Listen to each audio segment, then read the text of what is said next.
our thanks to the Post for that one, that little soundbite coming out of today's cabinet meeting.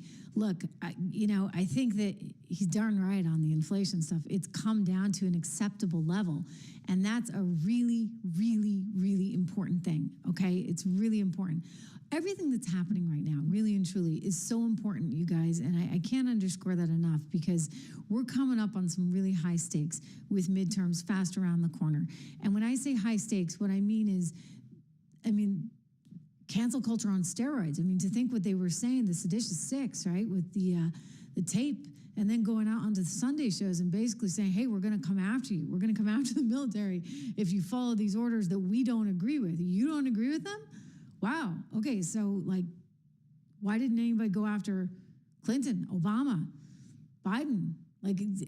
It's only if you say it's okay. I don't think so. Anyway, just keep that in mind, because not only can they go after military members, they can go after your bank, the place where you keep your money, and that would be kind of a problem, right?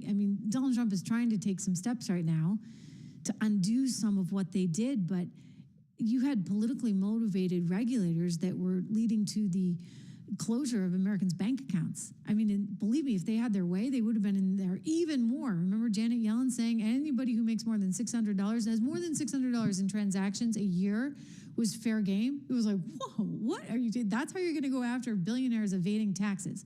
Great. You're going to go after the $600 bank accounts. Well, anyway, the president had a recent executive order that was designed to stop politically motivated debanking and ensure fair access to banking for Americans nationwide. And this is important. Americans for Free Markets, who I've teamed up with on this effort, is thanking President Trump for his commitment to preventing government-driven debanking, urging Congress and regulators to build on this momentum by enacting lasting, meaningful reform, right? That's what we need. Congress should be working with the administration, if you would, to fix outdated laws, increase transparency and accountability in financial regulation, so future lawmakers don't try and go back and weaponize the system for financial gain.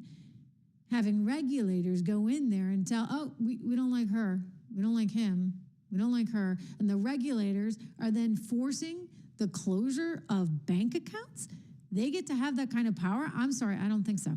Lawmakers should also establish a national standard prohibiting any financial institution from denying services based on politics or religion to protect the financial freedom of American people. I want you to go to Americans for Free Markets, or actually you should go to Free Markets, freemarkets.org. This is sponsored in part from Americans for Free Markets. We're calling on Congress here to advance these critical reforms, strengthen President Trump's leadership on fair access to financial services, for goodness sakes.